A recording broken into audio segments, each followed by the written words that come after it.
No, I'm happy to send you the recording and to send you everything that comes out of this, because I'll do the recording and the transcript. Okay. Let me, please Yeah, ask host to give you permission to record. I'll give you permission, but I wonder if that'll screw up my recording. Let me I see. don't It think so. didn't, so yeah, ask me permission and then I'll give it to you. Let me see. Oh, let me ask again. I don't see. Hmm. If not, I don't mind if you just email it to me, but let me I'm try. just, You should be able to. But yeah, where would I see the request? so you just hover over my name, go to participants, and I would click on more, and then it should give you the option allow record if you hover over my name. There it is. Sorry. I thought I was going to Perfect. get like a request or something was going to pop up. So Now, they should be good. All right, excellent. so what are we Good. chatting about today? Well, I'll give you a little background. I have a podcast called Get Your Fill, Financial Independence and Long Life, because I was listening to it on the way, really, on the way to the pharmacy. Yeah. so it's Phil because I'm too old for fire. Basically, it's like it's no great accomplishment to like retire when you're 60, you know. Oh, you look great Oh, thanks. I'm only 57 so far, but you know so what I far. mean. Yeah.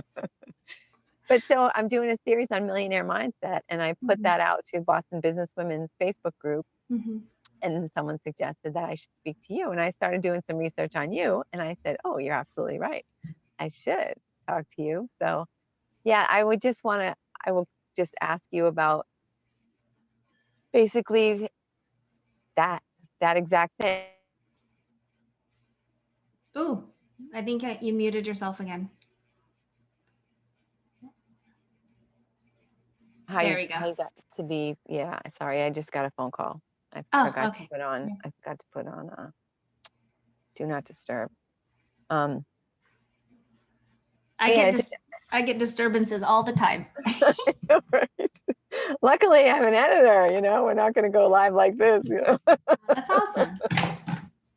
But yeah, so I don't, I don't like to give people like specific questions ahead of time. I just like Sure. this to kind of flow. So if you're cool with that, I'm cool with that. okay. So I'll just say my How intro and then, how long do you typically have podcasts for? Or your episodes? yeah, they tend to be around an hour. So is that cool Okay. with your schedule? So I have a kind of a hard stop at 1:15. So it's Oh, almost an hour. okay. Yeah, that's fine. And just because I am on my phone, I would normally be checking my phone to see what time it is. So if it's getting, just wave your hand and say, I'll just be like, I'll do this in 10 minutes. 10-minute mark. exactly, that's perfect. Perfect. All right, great. You have stumbled onto another episode of Get Your Fill, Financial Independence and Long Life, where we strive for ways to achieve those two goals and we invite our friends on to help us. And today I'm so excited that we're talking with Sheila Bella. The more I learned about Sheila, the more impressed I was with her life, and not just with her accomplishments, but also with her whole demeanor, with her openness and her a desire to help people and just being a real cool, interesting person who I think you would like instantly if you don't already know who she is. Sheila, thank you so much for being with us today. Oh, that was so nice of you to say. Thank you so much, Christine. I appreciate it. Absolutely, all true. Oh, typically my personality is like off-putting for some people because a common thing I hear is she's too much. She's too, A little and too I real, okay? she's too much. So yeah, and I understand I'm not for everybody. I don't like everybody. Exactly. I was going to say, who So- is for everybody? Right? So, can you, for the five people out there who don't already know you, who don't know who you are, can you just give us a little bit of background on how you got started? Don't go like to the end because we got to get there in stages, but just like how you got started and how you kind of became the semblance of the person that we see before us today. Okay.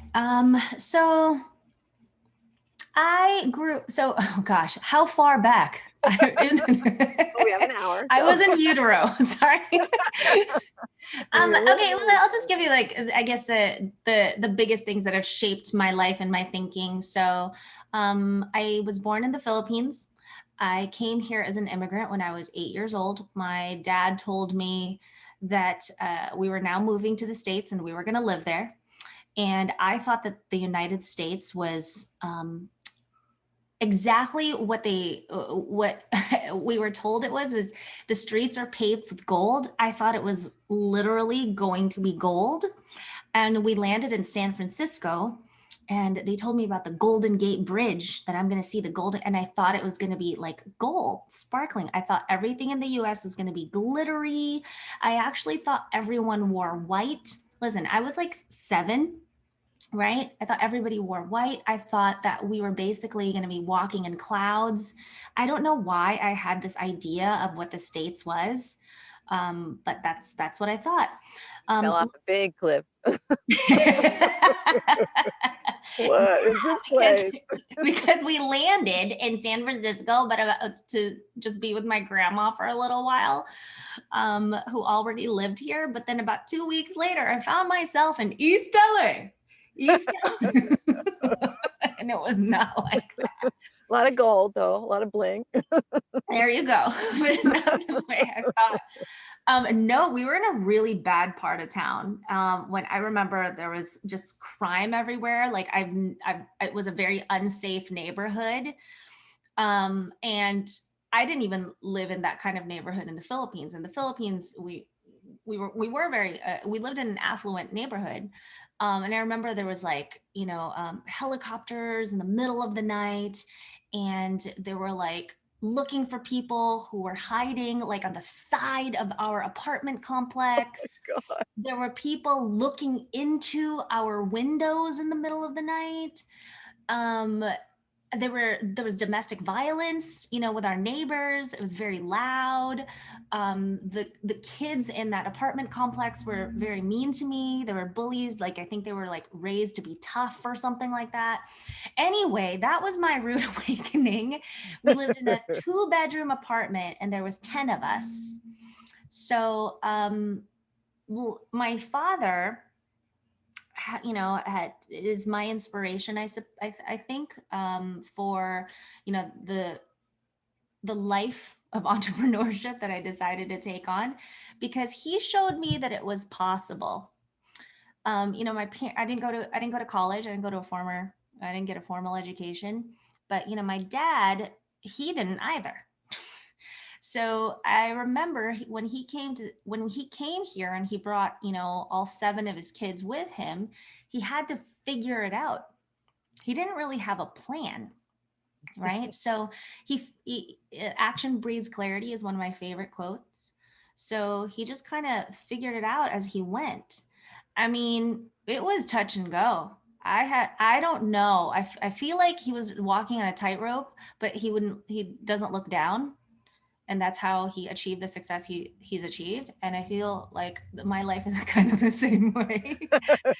The risk you take as an entrepreneur. So what he did was he got defective tools from an automotive tool company, and he would refurbish them in the parking lot of the apartment complex. And he would take WD-40 and then just scrub the ratchets and the sockets and things like that to polish them up. And then we would sell them every weekend at the swap meet. And that's how we made money. And then 5 years later, he was able to set up a brick and mortar. And that same store, it's called JM Tools, we own to this day. So, yeah, I think that's where I got my inspiration from. So, but now, now with that said, I am a permanent makeup artist, and that's how I found success. So I built a 7-figure permanent makeup business in 3 years. And then now I also have a 7-figure online business, which is so strange for me to say because I still don't see myself as very competent or very capable necessarily. I still think I'm 17, and I sometimes I wonder, like, when are they going to find out that I'm really just a kid? But Yeah, it's strange for me to say, and getting here obviously wasn't easy. I didn't know that eyebrows were going to be this important to me. If you would have told, I didn't necessarily, when I was a kid, I wanted to be Debbie Gibson and Madonna. I didn't, nobody, if you would have told me that I was going to tattoo faces for a living and it was going to be my dream job, I would be like, no, I don't think so. So, the way I stumbled upon that career was also pretty interesting. Basically, I was in my 20s and I had just separated from my first husband. It was a not a good relationship. And also probably because I wasn't ready mentally and emotionally to commit to something. But yeah, I just remember I didn't have fun in that relationship. It wasn't very healthy. And I decided to get a job at Dylan's Irish Pub and get my own apartment and start a new life. So, and I wanted to reinvent myself. I wanted to be young and single and, have a skanky job and wear skanky clothes and, meet skanky guys so I could make Chris mad. That was the entire motivation for that transition of my life, honestly, was just to piss off my ex-husband. And I was still in my 20s. So, I didn't really have a plan for the future. And I remember feeling insecure about the fact that I was in my late 20s and I didn't finish school when, a lot of my friends already had by that point and they were, applying for like adult jobs and things like that. So I didn't really have a plan. And then so I said, well, I mean, let's wait tables. And I was actually thinking that I would just meet a guy and whatever that guy did, I would hope that he could take care of me for the rest of my life. That was my plan. That was my master plan. And I was like, Mm. I'm going to work as a sexy waitress at a high traffic restaurant and bar in Hollywood. And, there's maybe that's going to be my pretty woman moment. Maybe I'll just be Julia Roberts in real life and then that's going to be my life. So, anyway, that guy never really came. Surprising. um, and I actually got fired from that job, my waitressing job. And looking back, oh my gosh, they should have fired me sooner. I really didn't know what I was doing. And if I looking back now, I was there for all the wrong reasons. Um I just didn't understand. I just so like young in my head. I just didn't understand, what a job was. The importance of how privileged I was to have a job or I guess what the purpose of it. Oh, it's to serve people. And they probably caught on that I was there just to meet guys. Probably caught on. Hmm. So, yeah, I was let go from that job and I was just mortified. I was like, how could they? Why? I know why. Now you know um, what. yeah, I mean, it's just a couple of things, it's with age, like what you become more aware to. You're just more aware of your younger self, I suppose, and like Yeah. why things happen. Yeah. Um, they were very nice to me, I have to say. So, yeah, so I got let go from that job and I was upset about it because I thought that this was going to be, my new lease on life and the new chapter in my life. And then I got angry. I got angry with I was just sick and tired of being sick and tired. And that was the first time I think that I got angry enough to feel rage as opposed to just feeling sorry for myself. I actually felt rage for the first time. And I had a chip on my shoulder because I wanted to show them. I want to show them. I want to show Chris. I want to show everybody else who said I couldn't do it. I want to show everyone else who couldn't take me seriously. So I decided that I needed a real job, a real career path. So, but I didn't want it to be, I didn't want to go the traditional route of like going back to school because I wanted it fast. I was very impatient. And then so there was a woman who did my permanent makeup. Her name is Antoinette Parfit. And I saw that she had a great life. I saw she had a nice SUV. She had her own little studio in Simi Valley. She had her 3 daughters there that she put through college. And I was like, wow, that's cool. You're capable. You're responsible. Maybe I can do that. And she was offering a class to, for permanent brows, eyeliner and lips. And it was 5 days. That's it. And I said, done. So I took the class and I ran with it. After I took the class, I acted like I knew everything because I had to. Yeah. I felt like I really had to because no one's going to trust a permanent makeup artist that just got her certification. I mean, you have a needle to your face right next to Yeah. your eye. Yeah. And I was very insecure about it. So I made up for it with I made up for it with arrogance. Hey, fake it till you make it. Yeah. Kind of, but you know what? Now I understand what I was doing. I wasn't faking it. I was acting as if. Yep. So I just wanted to show up as the woman that I knew I was meant to become anyway. So I told myself, this is going to be my future anyway. This is going to happen anyway. Why not introduce myself as her now? And that's exactly what I did. That was a great And instinct. the rest, I don't know where that came from, but thank God. And you know what has truly changed me? Because there's a lot of people who meet me now. I'm 38 years old. There's a lot of people who met me when I was 28 years old, when I was in my 20s. And, I maybe like I run into them in town or something like that, or we have a mutual friend and they meet me and they think it's night and day. And I actually don't blame them.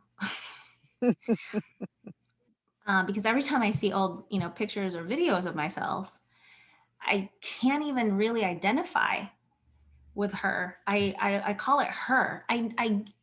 Because I don't know. I just feel so bad for her. But you know I our future's gonna be okay. Yeah, and the thing is, for anybody out there who has somebody in their life who's was maybe a lot like myself, who's like young, maybe she looks like she's promiscuous, even though she's not. I wasn't, even though I probably look like it, and I wanted to look like it. I also remember acting dumb on purpose because it gave me attention. Mhm. And also, I wanted to be liked. I wanted to be non-threatening. I wanted to seem easygoing. I wanted for people to um, get the impression that I don't cause trouble. So, yeah, for anyone in your life right now who resembles that description, I had a lot of people in my life at that time judge me and leave me. It's just really interesting because all I wanted to do was be accepted and I wanted people's approval, but they left anyway. Well, it's that's one of those law of attraction things, yeah. Yeah. So, but what I really needed at that time was a friend, somebody who believed in me, somebody who would be patient with me, somebody who saw uh, that I was dumbing myself down. And you know who that was for me? Is my husband now, because he met me at that time. And I mean, even ask him now, like that sex kitten, act I was performing. He never bought into it. Like, and he still doesn't buy into it. He's like, put that away. What are you wearing? I'm not. He doesn't buy into it. He just says, like, I just saw through you. And I think that relationship definitely helped me become the woman I am today. He took me seriously, so I took myself seriously, and he gave me the courage to take on more responsibility.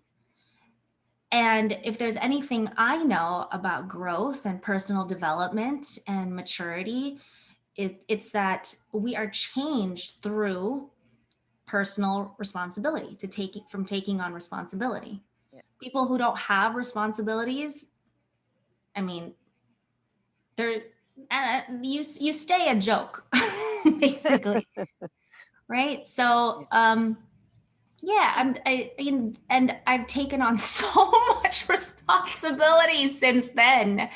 If you would have told me at 28 years old that I would be in charge of creating income and revenue to to provide for, what is it now? Like between 20 and 30 employees and women, I mean, like, no, I can't do that. No, I can't. And even the manner in which I make money, I'm sure people judge, because like I make money through social media, and also permanent makeup is seen, or just the beauty industry in general seems very vapid. And if it's not a necessity to a lot of people, it's not necessarily like it's not noble work, right? Yeah, I So wonder if yeah. one of the reasons is because it's the focus is on image as opposed to your mind, right? It's your body.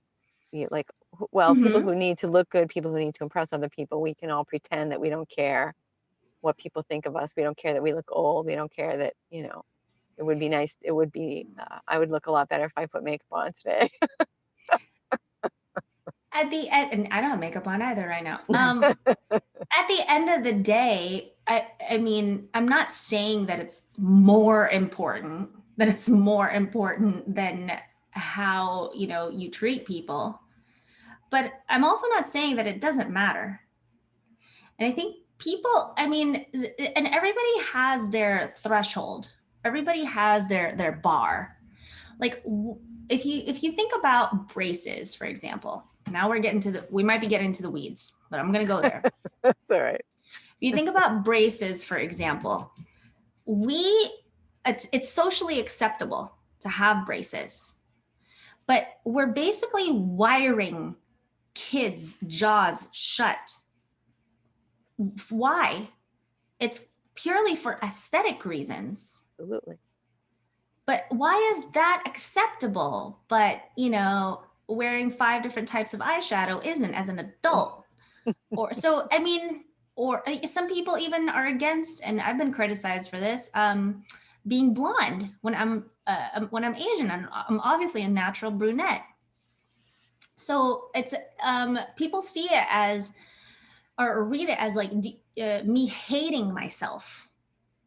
Like, do you Really. do you hate your heritage so much that you have to change your hair color? That's crazy. I mean, people have purple hair. I mean, those are obviously not natural colors. I see unnatural colors all the time. And the first time I had my hair colored, which I no longer do because now that it's gone gray, it feels like it's always growing out. But I used to color it all the time because it was just like a fashion accessory, right? You change your belts, you change your hairstyle. It was just fun to have this thing that you could just look different all the time. And yeah, I don't understand why it should matter what your heritage is. Everybody's coloring their hair. I don't know. Yeah. It's weird. I think too, so I'm a Christian, so I believe in God and Jesus. So I believe that our exterior body is basically like your space suit. Right. So we out here in space. It's just a space suit for your soul. So what does it matter what you do with your spacesuit? Yeah. So yeah, and I think like people get judged for like what they choose to do, how they choose to adorn their bodies, or it's temporary. It's not who you are, right? It's just exterior. It's just a shell. Yeah. So But that's how somebody's I feel. always going to be out there, being a hater, being a criticizing person because that they're just unhappy and they want to share that. But we don't have to take it on, just like, yeah, I whatever, hear you. you know. And the thing is, yeah, I agree with you that somebody out there is always going to be hating on you, right? And are criticizing you. I think when it gets difficult for some people, especially if you've experienced some success, is it's not out there. It's in your family, it's in your immediate circle. And you're like, no, no, no, wait, what? No, no, you know me. No, I've been there for you. No, no, wait, what? And then so it's confusing. And it's So jealousy, right? I mean, we all have to find a way to feel good about ourselves. And sometimes, unfortunately, if somebody's doing way better than us, if we just find something to dislike about them, maybe we temporarily, maybe we can feel a little better about ourselves. it's usually about the other person. Absolutely. Well, Absolutely. yeah, I think it is about the other person. And if you're the more secure, the older I become, the more secure I am with myself, and the least it affects me, because I know who I am. But I just think it's interesting. It's really interesting. Interesting and sad, but True. It is interesting and sad, but also I think a lot of times we romanticize relationships, especially relationships in our family, because we see it on TV. When we see that sisters are supposed to be this way, mothers and daughters are supposed to be this way, fathers they're supposed to be this way. yeah. But what it does is it gives a false reality. It's a false expectation versus if you just remove all expectation and just take a step back and just take a look at what do I really have, where are the gems, who are the people that are actually there for me, let me double down on love and those people Right.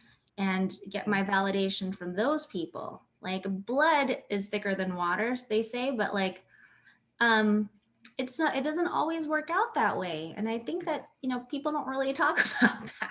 Well, there's more to life than thickness. Just might mean it's harder to get out of it. It doesn't mean that it's going to be good, right? Yeah, It's hard but to you're get right. out Like, of it. it's stickier, but that's it. Yeah. But yeah, well, I mean, I don't want to go too far into that whole metaphysical life kind of thing, but it's just it's the same as the streets are paved with gold. I mean, those same people who are telling you what your family's supposed to be like, they're the ones that told you that what to expect when you got to the US. Oh See man. how that worked out. And I've never I don't ever yeah, there's so many homeless people, especially in Los Angeles, even in like really nice neighborhoods where I live even now. Yeah, So um yeah, well, it's crazy. It's a cult definitely it was a culture shock that I wasn't expecting. a lot of people are surprised to see how many homeless there are in the US because they think, right, that we would have that problem solved, but obviously Yeah, we haven't. So. right, right. So sad. But anyway, we'll try to solve the world's problems later. Okay, not on this podcast. Maybe when we have 2 hours, we can do that. Okay. So I have one of my mentors. Her expression is niche to be riche or niche to be rich, and I Hmm. feel like you have 100% personified that because when you talk about a niche, I mean, right? You have got such it's not the beauty industry, it's not the makeup, it's Hmm. not it's this very, very specific piece of that. Do Hmm. you feel like that's an important part of your success? Oh my gosh, I think it's crucial. I doubt myself sometimes. I'm like, would I be this successful if I had gone broad? I don't know. It's the quickest way to be an expert at anything is to niche down. Yeah, because I'm not just in the beauty world. I'm not just in the makeup world. I'm in the permanent makeup world, and even that there's sex, right? So I suppose you could say I'm a microblader. So yeah, it is a very niche market, and I'm having a lot of fun in it. It's growing every day, but you just start with what you have. You start with what you know, and I didn't feel it wasn't necessarily strategic. It was just natural. It was just my natural instinct because now I teach other beauty entrepreneurs how to scale their permanent makeup businesses. And I didn't feel comfortable teaching on something that I had zero experience in. So, one of my pet peeves about business coaches is that the only successful business they've ever had is a business coaching business. They've never really actually had a brick and mortar or Right. created Been on the this. ground. Yeah. So, and I didn't feel comfortable teaching something that I don't have proof of concept. So, yeah, this industry has been very kind to me for the most part. And it's a there's a whole permanent makeup world that to us is like the only thing, right? And that's thanks to the internet. But there's a whole world going on that I think, I think other people in other industries are blind to. Like we have our little cliques, we have, our little government system, I suppose. There's a whole there's like politics in it. It's very alive, very much alive. And it's all on Facebook. Have you ever been tempted to kind of back up and make it more broad? Yes, because I get asked all the time from other people who want to be online coaches Mhm. for help, and I know I can help them. So I think I just need to. I don't want to be spread too thin. So maybe in the future, one of the things that I've learned too is that you earn your right to go broad. And how you earn that is you have to exhaust all possibilities. You have to exhaust your current niche and then go bigger and bigger and bigger. Like, for example, Amazon was a book company, Mhm. right? They started out as that. And yeah, now they sell everything. But you can't buy babies on there Yeah. yet. The only thing. Yeah, I think that is the only thing. I wouldn't be surprised if you can buy like whatever farm animals or something. I want a Oh my horse for gosh. Christmas. Okay, Shetland pony, here we come. Oh my But gosh. now Yeah. how long has it been from when you first started, like when you took your first microblading lesson to where you are today? 10 years. Okay. Not 10 years. Um, oh gosh. And I did my cousin. She was my first one of my first models. And I remember I used to make the lines super straight because that's how I was taught. So I used to create these like picket fence eyebrows. I'm not even kidding. That used to be a thing. And oh my gosh. And it's all about continuing education. I am the president now of the AAM, which is like the permanent makeup board, basically. And it I mean, I'm super honest about this. Like, if they saw that the president of the AAM used to do picket fence eyebrows, I don't know, we Yep. might get shut down. But No, I was like, because they all did though. You've got that they imposter syndrome. So many people have this imposter syndrome where you're like, "Oh my God, if they only knew that I'm a human being." But they're human beings. Everybody, you're good. You're absolutely good. You deserve to be where you are. that's why I talk about it so openly, I think, is because part of it is, it's part of it is a defense mechanism. And a part of it too is because I know that I'm confident in my abilities now. Um, Sorry, I just dropped on the floor. It's okay. I know ultimately that it won't matter in the long run. And yeah, it's how I grew from that. If anything, it's a testament to my success. Yeah, exactly. If you can start at picket fences and then you end up here, anybody can do it. Well, I mean, I knew that I could do better. And so I was determined to learn. And then so I took course after course after course to make sure that, my artistry was as best as it could be. And yeah. Now, do you feel, because we're talking about millionaire mindset, and I want to kind of bring us back Okay. around to that, the 7 years, right? Because you built your seven-figure business in 3 years, but the Hmm. 7 years that it took you to get to that point, did something shift? Was it like a quick shift or just a gradual sort of climb up the hill? I mean, how do you feel? What do you feel changed in you between the beginning and where we are? So okay, let me backtrack. So my business started making six figures a month within the first 3 years I was in business, Wow, right? that's amazing. So that was 7 years ago. Mhm. So what was your question exactly? What was the mindset shift between Yeah, then do you and feel now? like it just sort of like all just happened, like you were walking up the Mm, stairs, or did you feel like you made some mental changes, some, you know what I mm, mean? Was it like always going to be your destiny, or did you have some shifts that allowed you to take the next step? okay. So me getting to seven figures, I have to say, was not in the plan. It wasn't. It was my plan was just to be able to help my boyfriend, now husband, pay rent. That was the whole goal. But it's amazing what success does. Once you experience a little bit more of success, I guess when you're entrepreneurial, it's like this, Mhm. you want more. And you also, it's just me repeating a process. Also, so I think a lot of it too is I did have scarcity mentality. I did. And I think that's part of why I'm successful because I didn't think it was going to last forever. Mhm.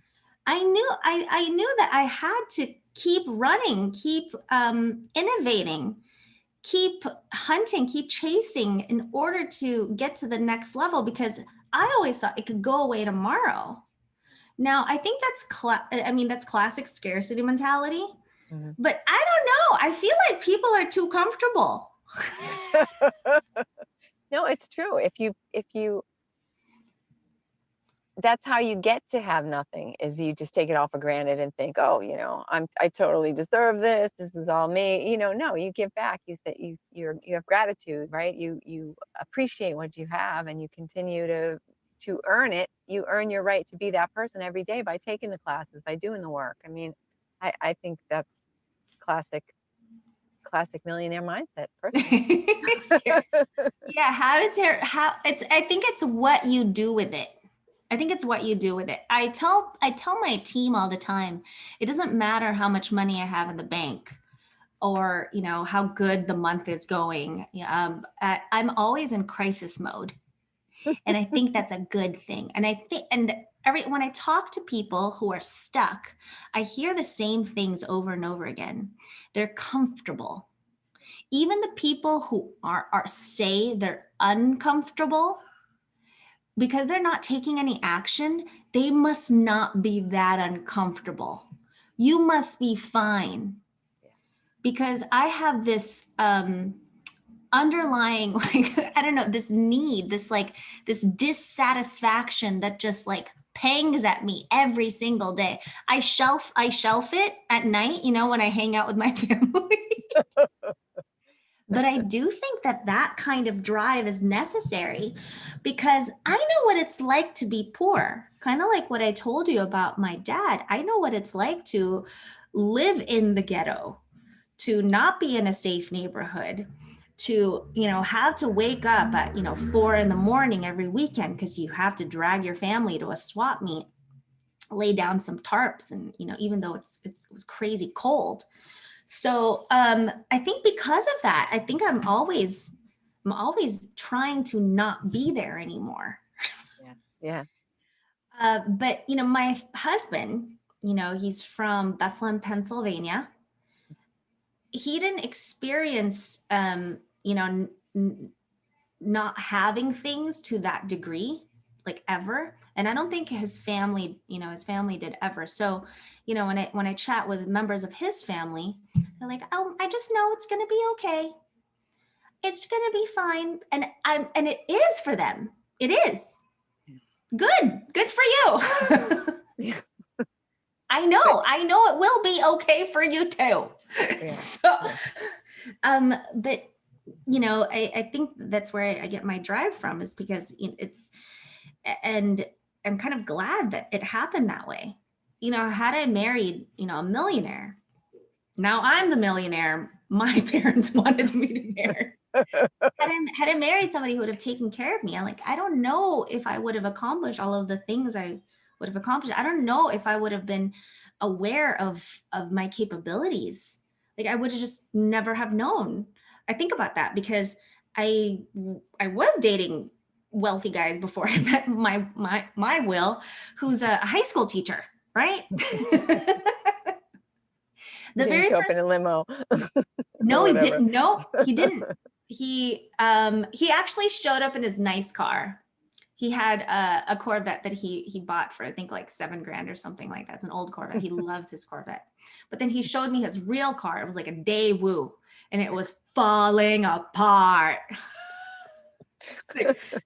It was not good. It was his beater. Yeah, when I introduced my parents to Will, after he left, and my dad was like, "Oh, school teacher?" I'm like, "Yeah." And he's like, "Starvation salary, starvation salary." That's what he said. That's the first thing he said about him. Funny. And I think when that happened too, when he told me that, I was like, "Well, I can, it's fine. I can," he knew I had a plan probably. And I was like, "I got this. Don't worry." And then, so I think that week I started looking into what job opportunities I could create for myself. I'm gonna stick with this guy. No, I really liked him. I did. He made me laugh. It felt right. Right away. You like him right away? Yeah, I was pretty comfortable with him right away. He was Yeah. really funny. Yeah. Now I know what he was doing. He was doing a stand-up bit. He does a stand-up bit for his students, and they think he's so funny, and he is so funny. And he's really, so yeah, I think my husband and I fell in love in that way. I remember one of our favorite dates was just sharing silly YouTube videos, like prank phone call YouTube videos and stuff like that. It was so yeah, if I had I married somebody who had just taken care of me for the rest of my life and told me, like, just stay home, got this, here's a $1,000 gift card to Burke Williams, go knock yourself out. I mean, I'm so grateful because the feeling of competence, right, feels so good. It's priceless. You can't put a price on that. I mean, I probably would have been super insecure still, because I wouldn't have known that I could. Yeah. It's true. People say, how do you get self-confidence? Like, you make a goal and you achieve it. You make a goal and you achieve it. And Mhm. that's where it comes from, right? You would know, oh, I could do this thing. Wow. And you grow your self-confidence that way. Is You're right. If you never get tested, you never know. Yeah, and that Yeah. that that that breaks my heart, right? Because and that's why I told you, like, I would look at old photos of myself, and I'm like, "Oh, there she is. I see. Oh, her." It's like, it's almost like I want to tell her, like, "Wow, you can do hard things. You just don't know." Yeah, exactly. So, hmm, Beautiful. So just a little detour, or I don't know, change of topic. Y- what I heard you say before was that social media was a big part of your growing your business mhm, it and was, becoming, yeah. and it still Did you is. start with Facebook, or I know you're big on Instagram now? So social media, when I first became a permanent makeup artist, my marketing instincts kicked in and told me this was a free platform. It Was that costs marketing? $0 and 0 cents to post on here and have it seen by a lot of people. I Mhm. didn't know anything about social media marketing then, but I knew that much. And so I posted about my business as much as I could, to the point where my old permanent makeup instructor, I saw her for like an advanced class or something like that. And then she was like, Sheila, I really had to unfollow you. It was too much. It's like, and when you put yourself out there like that, get ready to be criticized, but by your aunt in Wisconsin or something like that. But the thing is, like, I had to get over it because I wasn't posting for them. I was posting for my clients, my customers. And also get ready to be criticized because it's different and it's triggering for people. Oh, you're posting pictures of yourself now. You're posting, like, why are you posting about this? So it's triggering for some people because it's you're drawing attention. Yeah, no ish. I'm drawing attention. I'm trying to get paid here. Look at Right? me. Attention is currency. Who cares what you have to sell if nobody knows about it? You'll never Mhm. get paid if you don't first grab people's attentions. So, Exactly. yeah, and I think I got criticized for, being narcissistic, and especially with Asian culture, humility, and subservience, I suppose, these are traits that are instilled in us, right? Or that are valued in our culture. Yeah. And then so you're supposed to be humble, even not just Asian culture, even in American culture, with some people, right? Like, for example, where my husband comes from, Mhm. be humble. It's better. Don't brag. Be humble, Right. right? Um, but not if you're trying to grow a business, because I don't know about you, but my humble check never came in the mail. I'm still waiting for it. Yeah. I've never been paid for being humble. The But humble check isn't coming. no. But when I look at this stuff, I mean, maybe I missed some of the earlier things, but I didn't feel like you were being like, look at me, I'm like the most awesome person on the planet. I think I Mhm. felt like you were saying, I've got this great technique. I've got this information you might Yeah, want. I felt it was more sharing than yeah. being not humble. I don't know. Oh, well, thank you. You should be in my family. Only we could choose, right? Yeah, we can choose. Yeah, I think it's just sharing your gifts and what you're passionate about. And more than that, I mean, you have a solution to a problem that could help a lot of people. So it is your moral obligation to share this solution. Just because you share it once doesn't mean people know about it now. Um, and also, I think consistency with social media is key. I haven't stopped posting since 2010. No, wait, yeah, 2010. I did start with Facebook, and then I moved over to Instagram around 2012, Uh, 2011, 2012. why did you make that shift? I Well, mean, Instagram came.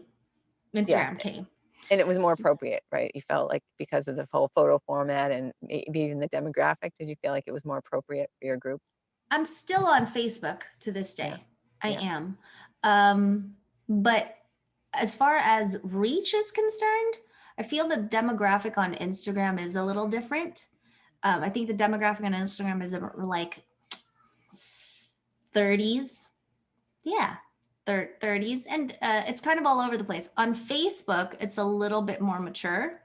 Now on TikTok, Forget about it. that's like tweens and 20s, like that. But Um, other people are discovering it, so I think it's gonna age True. up a bit as well. I think it all will. I think it Yeah. all will. But yeah, it's so much fun. And I've made some pretty solid friendships through Instagram. The reason why the permanent makeup world is in touch with each other is through social media, and we're all obsessed with each other's businesses. That's what I see in this community. Everybody's just like poking around, looking what everybody else is doing. We're obsessed with each other. But social media, like I said, it's free publicity, and it might be intimidating for some people. And I can absolutely understand that. But just like with anything, oh gosh, whenever there's a new update, because Apple just, issued another one just a couple days ago. Whenever there's a new update on the iPhone, I'm like, wait, what? What? And I feel like, old people like trying to figure out social media all over again. And I'm like, what? No, that's not supposed to do that. So yeah, but then after a while, it becomes second nature, right? Yeah. So just like with anything, if something's difficult for you, if something's hard for you or scary for you, I guess the key is to keep coming back to it. Just keep coming back, and soon enough, you'll figure it out. So, but social media is free 99, and that's enough reason for me to take advantage of every angle, on social. Yeah. It's funny because on this trip, I told you at the beginning that I'm on a road trip.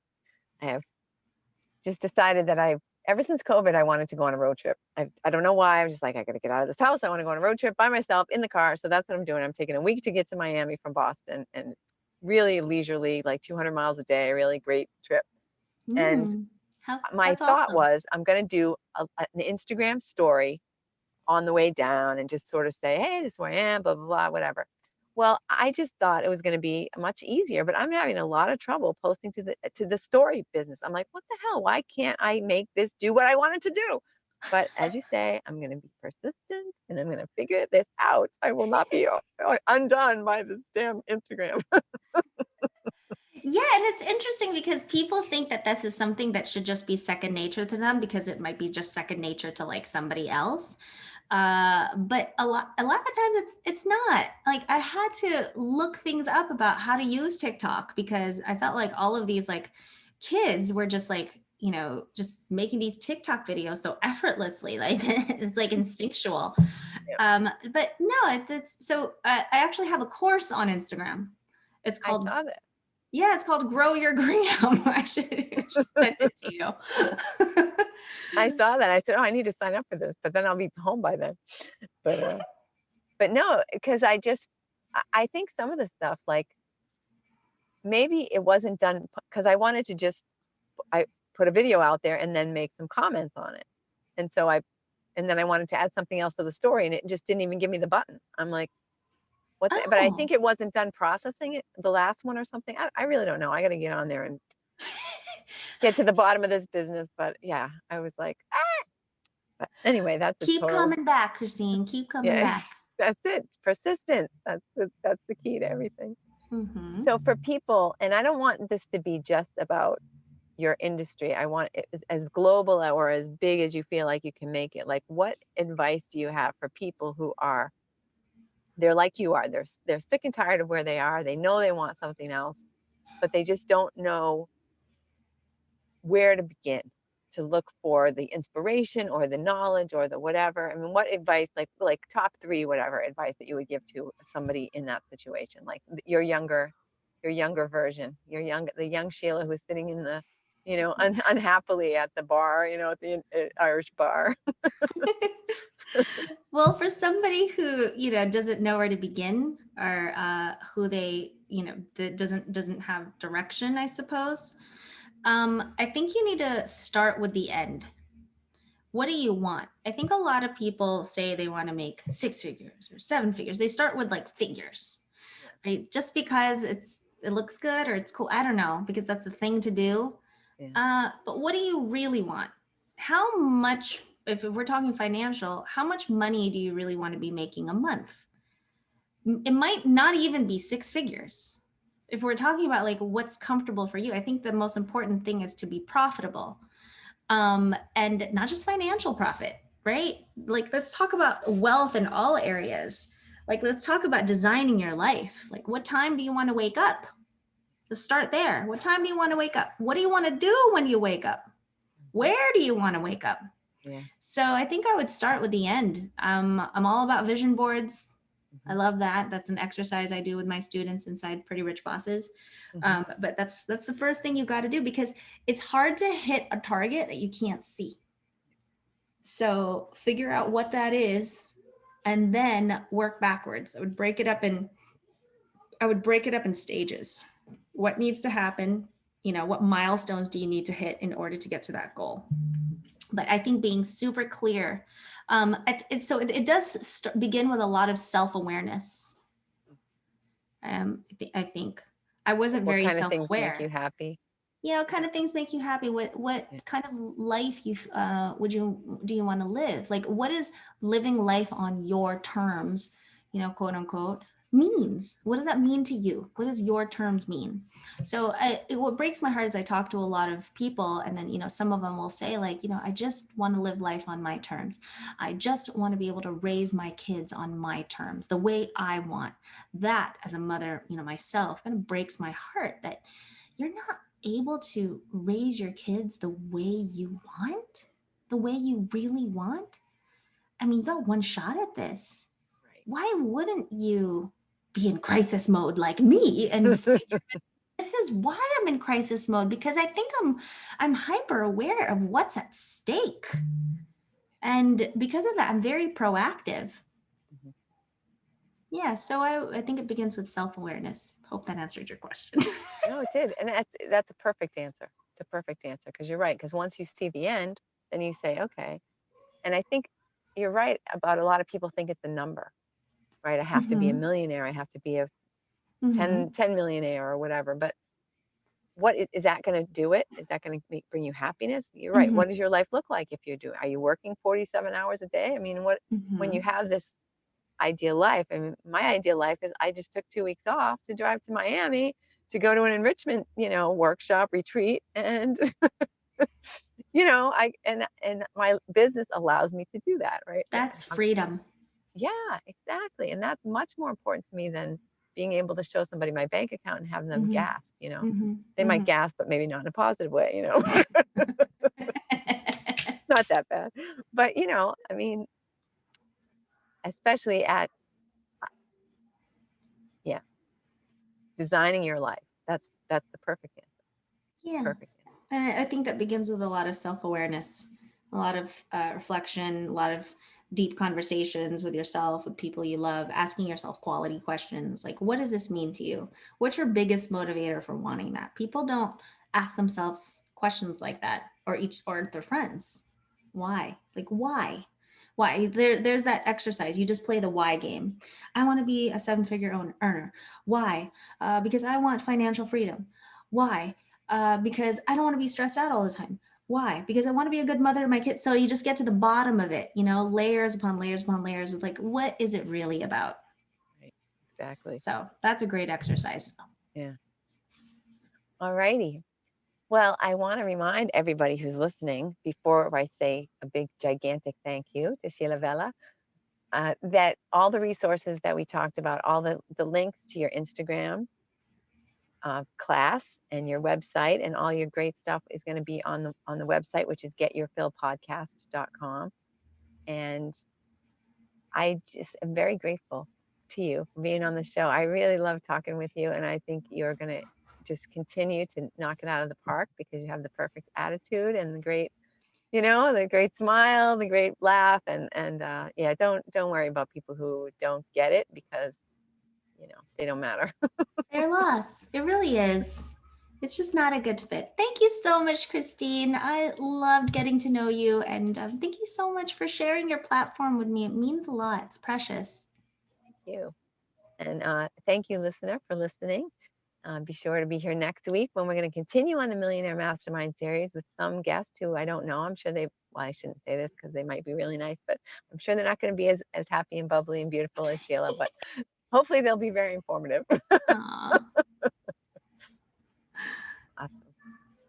I'm going to just stop the recording.